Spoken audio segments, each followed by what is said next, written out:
would never have discovered pizza or mussels. Or Splinter, Master Splinter. Well, he's the one who found us, got us all together. Let's face it, folks.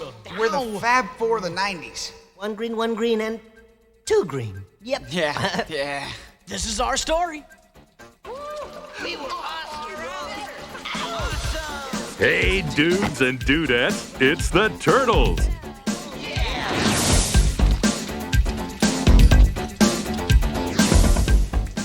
Those bodacious, wisecracking, green superheroes on the half shell, and they're back. Bossa Nova? What makes them so popular? God, I love being a turtle! God, I love being a turtle! Where does this turtle mania come from that has swept the country? I like them because they eat the weirdest kind of pizza that I've ever seen. The new Turbo Ginsu! Woohoo! It dices, it slices, and yet makes French fries in 3 different...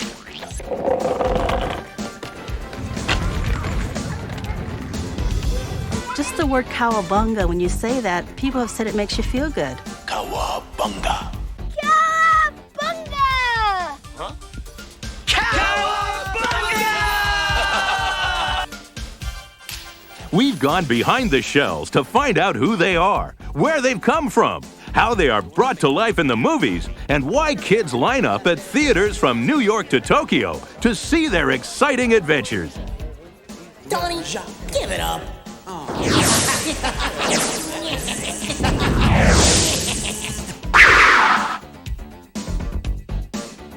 Teenage Mutant Ninja Turtles are one of the most amazing phenomena in history. There are toys, games, clothes, food. The Turtles do have parents. They are Kevin Eastman and Peter Laird, who put up their last $2,000 to create the comic book of their dreams.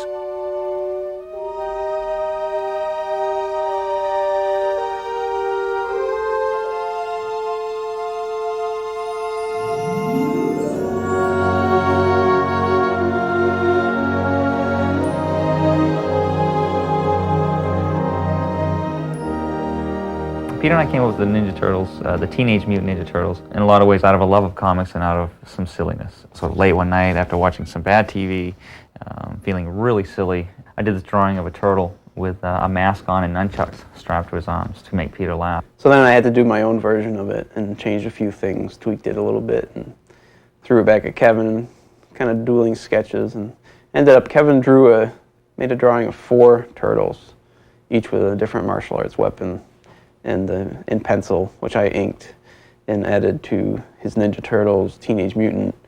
So then we had Teenage Mutant Ninja Turtles. That was the beginning of it. I want to stress that we were laughing to kill ourselves at the time, and sort of chucked the drawing aside. And the next morning we got up and looked at the drawing again and said, geez, we should really come up with a story to tell how they got to be Teenage Mutant Ninja Turtles. And that's when we started on the first issue.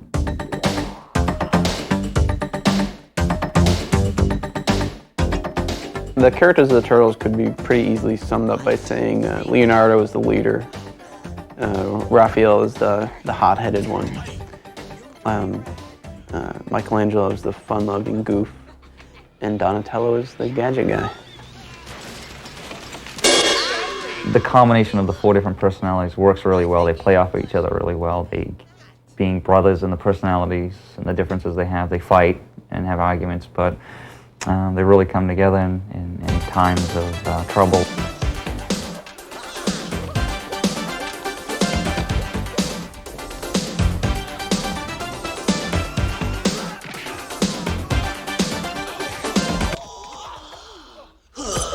Oh, no more?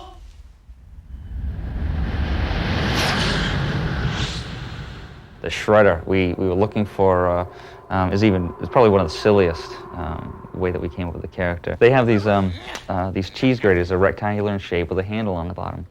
And I was drawing this off, and this was around the time we were really excited in developing the story for the Turtles, and I slid my hand into it and held on to the end, so we had these graters, these cheese graters sticking out. It's like, could you imagine a character with weapons on his arms like this? You know, to think the guy would be lethal. Face the Shredder.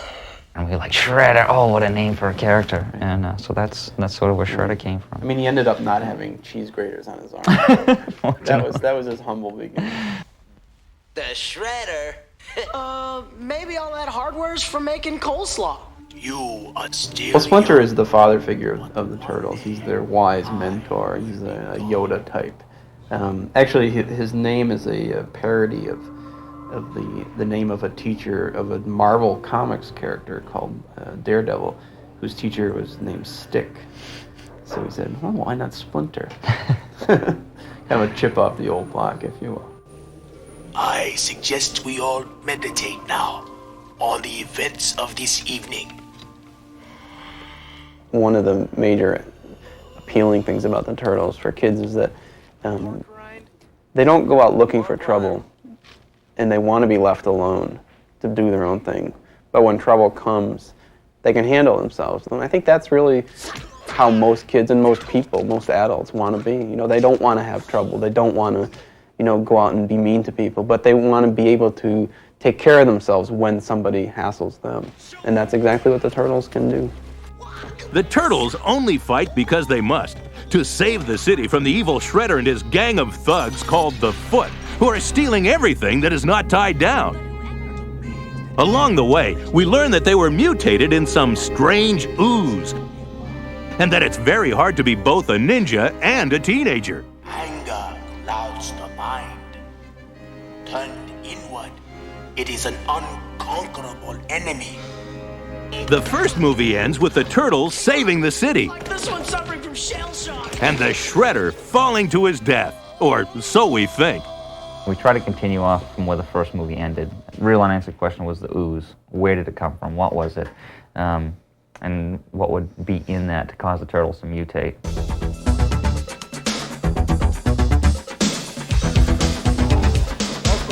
Eastman and Laird's characters are back in a new action adventure with a few new twists. Okay, ready? And action!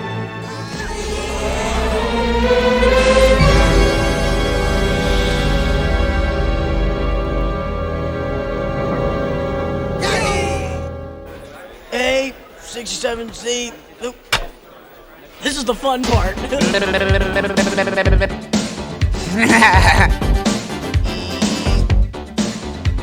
Awesome!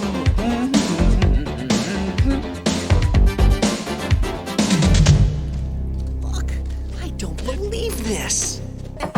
This movie has all the bodacious turtle comedy and hilarious teenage wisecracks that kids all over the world have come to love. Primo Bros. Turtle Rebecca! Max Mundo. Acapella! The Shredder has returned, and he is out for Revenge. Some are the very the Turtles are hot on the trail of where they came from and how they were mutated. our transformation. But the answers have always remained hidden in the past. Joining me on the final day of The your world cleanup is efforts. threatened by toxic environmental waste. Well, you're the last one, aren't you? And Toka the snapping turtle and Razor the wolf are on the loose. Didn't we see these guys on WrestleMania? I think what we're making is we're making the E-Ride at Disneyland. Watching, everybody? The turtle combination of elements is a wild thing in this movie. You've got puppeteering, you've got mime work, you've got ninja martial arts, and all of it combines to make a turtle. Please, please. A moment to reflect.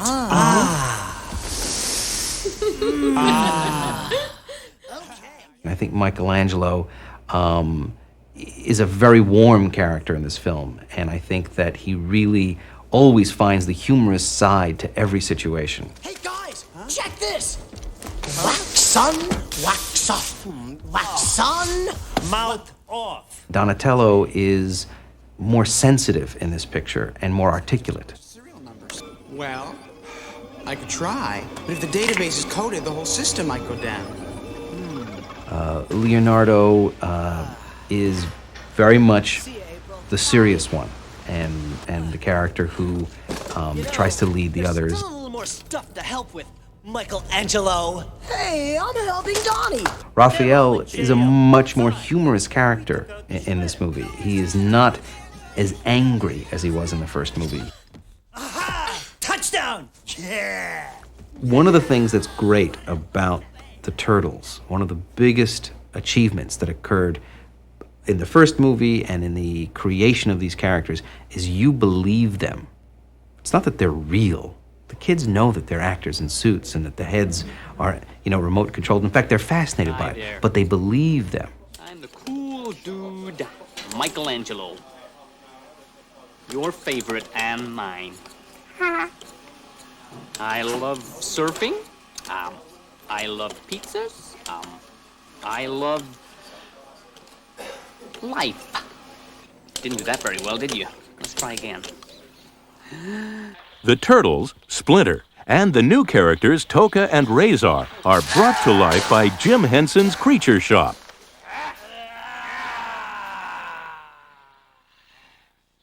And go! The technique that makes you believe that these creatures are almost real is called animatronics. It's a space-age form of puppetry where the puppeteer uses a computer and radio controls to animate his creature. First, we should observe the ancient ritual of the, traditional pre-fight donut! Yeah! Technically how it works, you have the puppeteer who has his controls. He's standing off camera. Then you have the actor who's inside the suit with the mechanical head on, and the puppeteer's actions are transmitted via one of our special computers to the turtle head. You've got the motor sounds that's constantly going on. You can't see. That's where we see her, right there. Oh, I shouldn't show that. And you've got the sound from your puppeteer, because you can talk to him. And you've got, in the other ear, you've got the sound from the common feed, which is everybody talking together. And then you have whatever's going on in the outside world, which also filters through as well.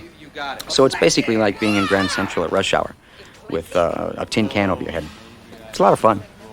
You've got two people who are doing the character, so you have to really work together as one. You've got to be thinking in the same way, helping each other out. Misha's coming up with the body stuff, and I'm coming up with the face, and we have to be really together and have a sense of fun about it, enjoy it. Now I know what a postal package feels like. You take the ugly one. No, you take the ugly one. I'll take the ugly one. Oh, which one's the ugly one? I decided to make Leonardo the most ninja-like of all the turtles. I wanted to make him, in every situation, to come out shining in Splinter's eyes. Leonardo?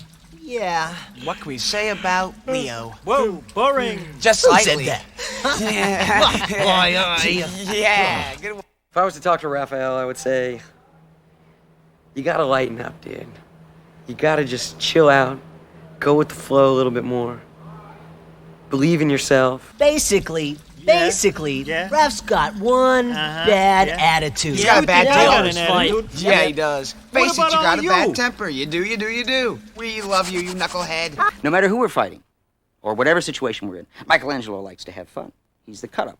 So even though things may look kind of bad for us, he'll find a way to make a joke about it. Mikey's a sweetheart of a guy. We all love Mikey. Yeah, oh, Mikey, don't change. I don't mind him, except the pizza he orders sometimes. Yeah, that's right. Yeah. Yeah, that stinks too. He's got eclectic choices. Peanut butter and jam. Donatello is he's goofy. He's always searching for answers. He's always fiddling with gadgets and things, so he's always intrigued, very curious kind of character. Oh, so you want to talk about Donatello? Well, he's kind of cool, but he's nerdy. Yeah. He's a whiz. Yeah, he's really good with all that. The costumes are made of latex and take a lot of punishment during a day's shooting, so they must be constantly repaired. Each actor's costume is made especially for him and takes a long time to get on before the cameras roll. Just put my hands on. You might as well, we'll just do the shell over there. Hang on. These are dressers, the backbone of what makes a turtle costume look good. And they're snapping my knees together. You'd like that, wouldn't you? Yeah, this is my knee. Have you ever had your knees snapped together? Yes? Oh, I'm Donatello. Yes, I think. I'm Leaf. No, I'm Donatello. No. Second sticks. Stand I am a puppeteer also, but instead of using my hands, I'm using my whole body. The hardest part is the heat and the weight. And, like the 8th hour into the day, how do I still seem light on my feet when like the whole costume is soaked up 30 pounds of my sweat? It's not gonna work. Yes, it is. They'll eat anything. We thought, how can you take latex, strap it over an actor, put some wires in his head, and make it believable? But it was just one of those magical experiences that they're that good. Guys, knock it off. Brother. Keep your eyes peeled. Well, Splinter, he's probably the most sophisticated hand puppet that's been made. He combines the latest computer technology with some of the more traditional skills of a hand puppet. Veiled by a shadow, too deep to penetrate. Until now. Splinter's mostly worked like a puppet. I put my hand up inside of Splinter to work him.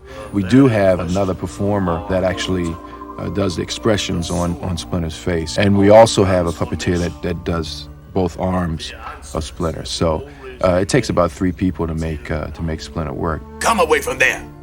Jeez, I was just gonna... Never forget who you are. You are Ninja. Kevin Clash also records Splinter's voice, but the Turtle Puppeteer's voices are replaced by other actors. Awesome!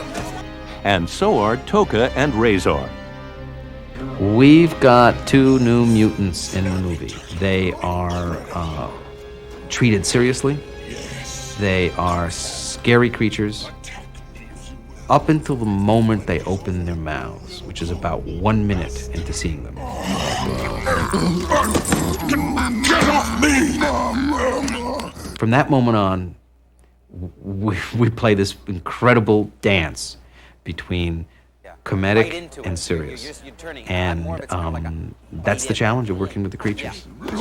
Maybe that ugly crack was a little bit out of line, huh?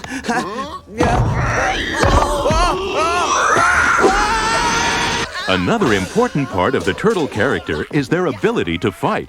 Of course, Master Splinter teaches them to fight only as a last resort. They fight because they must, but it is the last choice for the true ninja. All the martial arts sequences needed to have a lot of the turtle action that kids love. So the movie makers had to be sure that it was all well rehearsed, so no one ever appeared to get hurt. The first picture we started out, we really didn't think it was violent, but there was somewhat of an outcry from parents saying that this seems to be excessive. We kind of thought that the turtles, obviously they have weapons, which is basically what they do. I mean, it's very hard for them to fight without using their weapons. And I think we were conscious of that in the second picture. I think in this movie we've taken away their weapons and given them other things to play with, such as the yo-yo, things that they can directly pick up or find that would be not construed as weapons, but the way they use them is very funny. By staging a lot of perfect moves and flips, you're making the fight look unreal, and you are getting the audience to be fascinated by the gracefulness of the movements. So they're more interested in expecting what new movement is going to come up instead of what damage the movement is going to do. The producers went to master fight choreographer Pat Johnson of the Karate Kid fame to bring out the individual styles of the 4 turtles and assure that precision martial arts sequences would not be violent. All of their ninja skills are relatively the same.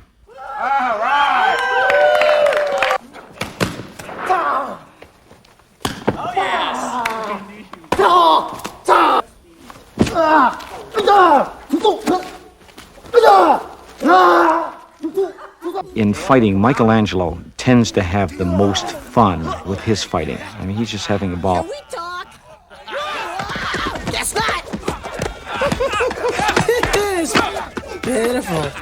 Donatello, who also has fun, but he does more things by mistake, where he hits people, by accident. He hits someone behind him when he really means to hit someone in front of him. Leonardo feels so superior to his adversaries that he's really taunting them and having fun that way. Raphael is really harassing them. His comedy is more of harassment to really drive them nuts. You're good! Come on! We spent literally hours and hours and hours. Everything we do is done in slow motion. We probably spend as much as 10 hours rehearsing one punch that's going to be shown for 1 second to make sure it's done safely. One thing that people have in their mind anytime they see martial arts is that it's very violent. In the movie, you never see any blood or any stabbings or anything of like that. And most of the time, the fight scenes are comical. And action.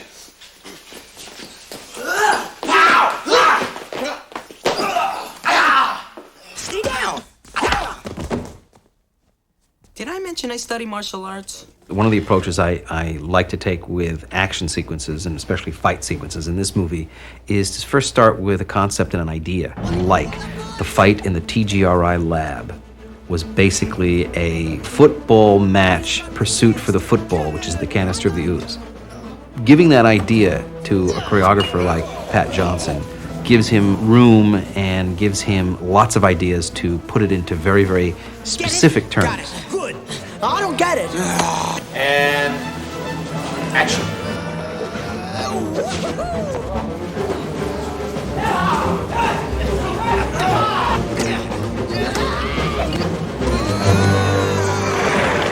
Hey, Mikey, he serves up, dude. Ninja, vanish!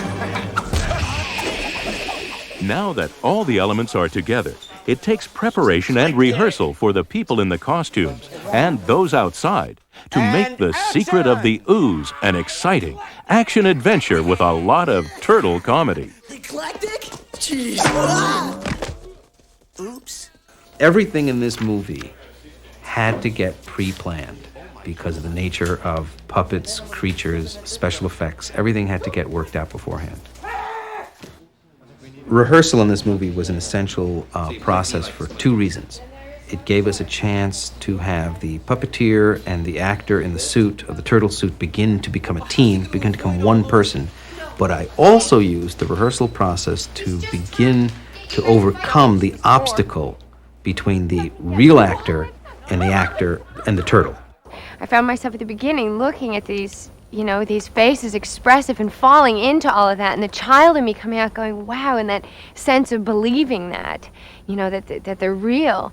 And then I would step back and I'd go, oh gosh, the actor inside could see me, and I was almost embarrassed going, oh God, I'm really like talking to Donatello. Any luck finding a new place to live yet? Well, in this market, it's actually very difficult to find good subterranean housing.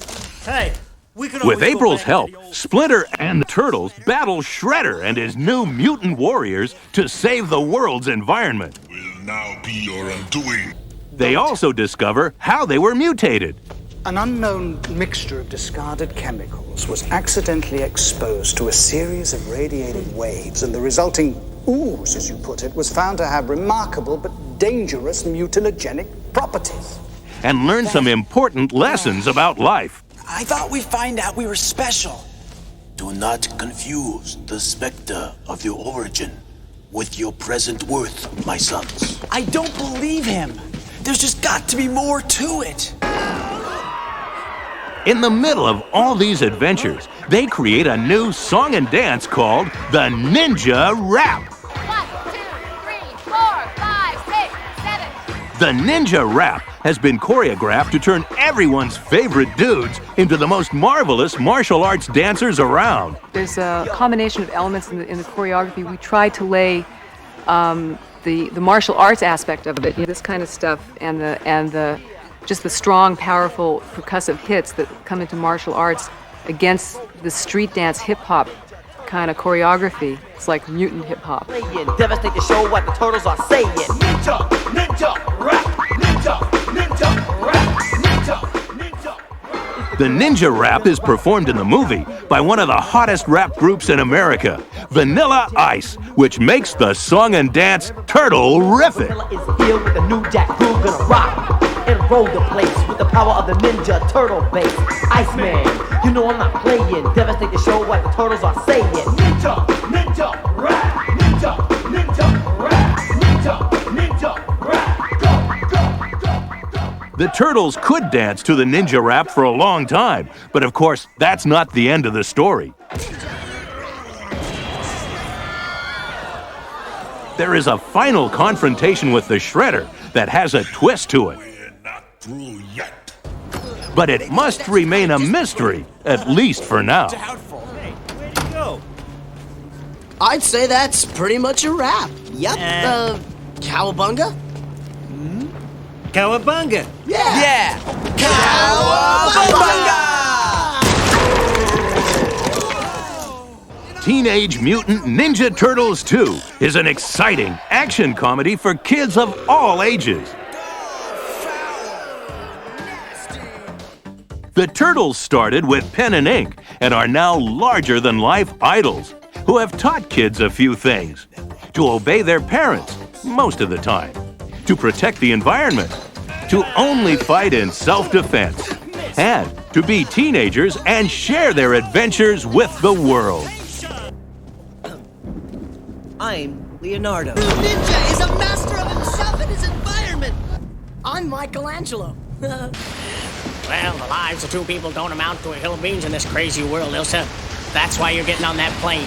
Maybe not today, maybe Would you not tomorrow. stop? Donatello. Frere Jacques. Frere Jacques.